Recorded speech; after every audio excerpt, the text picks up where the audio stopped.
자, 또 한 가지. 자, 자연법칙하고 사회규범의 비교가 나오죠. 일반적으로 간간히 비교 문제가 물어보기도 합니다만은, 자, 자연법칙은 존재법칙이 지배하죠. 사실, 그러하다. 사실을 지칭하는 말입니다. 그래서 일반적으로 자연법칙은 우리가 존재성이다 이 말 쓰거든요. 그래서 존재성이 있다.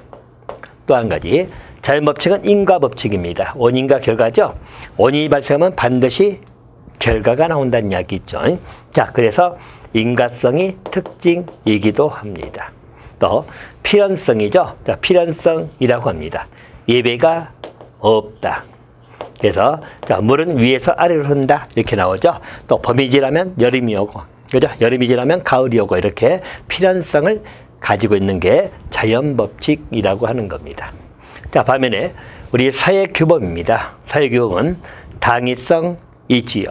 그래서 기본적으로 당위성이 있다. 자, 당위성에서 마땅히 그렇게 해야 된다, 그런 의미로 받으시면 되겠고요. 또 자유법칙이라고 나오죠.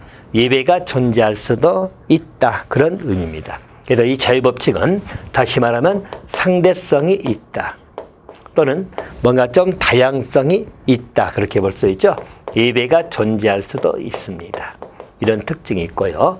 또 법은 목적 법칙입니다. 목적성이 있어요. 자, 목적성이라는 것은 정의, 또 선 같은 목적신을 추구하는 법칙이 사회규범의 특징이다.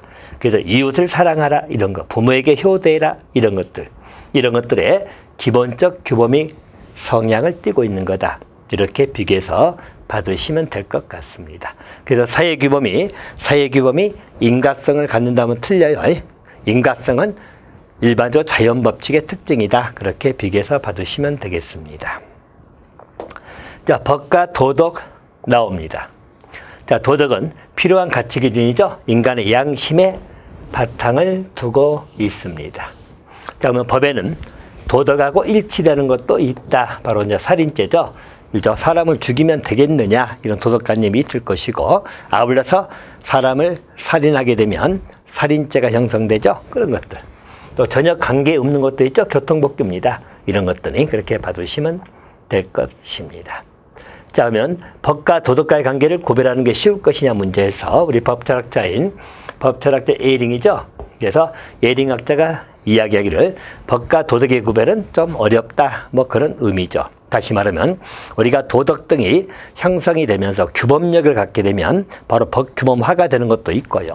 또는 전혀 관계없이 법에서 목적성을 가지고 규제하기 위해서 또 이루어지는 법도 있기 때문에 완벽하게 구별되나 보기는 좀 어려운 점은 있다. 이렇게 봐두시면 됩니다. 그럼 법과 도덕을 구별할 수 있겠느냐 없겠느냐, 그래서 전통적인 논의입니다. 우리 자연법 학자들이 있고 법 실증주의 학자들이 있죠.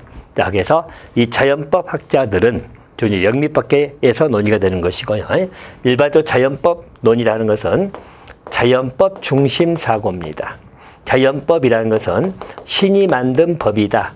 눈에 보이지 않는 관념적인 법입니다.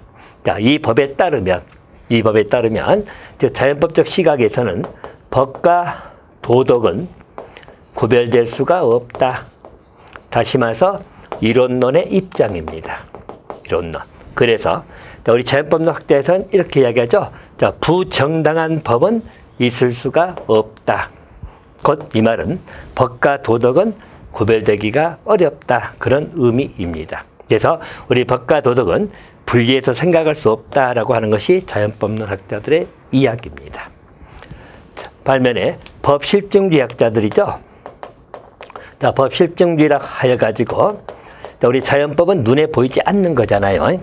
자, 그래서 이게 이제 우리 대륙밖에 독일, 프랑스 등에서 논의되는 것이 실증주의 논의가 되는 것이죠. 그러니까 실제로 증명되는 것만 보겠다는 의미예요. 그래서 법실증주의는 실정법 중심의 사고를 갖고 있고, 실정법은 인간이 만든 것이다. 그런 의미죠. 자, 그러면 일반적으로 실정법 중심이다 보니까 법과 도덕은 구별할 수 있다. 만들어진 법하고 도덕은 다르다. 그래서 구별하기 때문에 이원론적인 입장을 취하는 게 실증주의 학자들입니다. 자, 그래서 자, 여기 시각에 따르면 악법도 법이다. 그런 얘기 나오죠. 그래서 악법도 법이다. 대신 자연법론 학자에 따르면 부정당한 법은 법이라고 볼 수 없다. 라고 하는 것이죠. 그죠? 그래서 반드시 법은 정당해야 된다. 그런 의미가 되는 것이 자연법론 학자들이고, 실증주의학자들은 만들어진 법은 법이다. 자, 그래서 아무리 사악한 법이라도 적법한 절차적 제정만 돼버리면 법으로서 효력을 갖게 된다.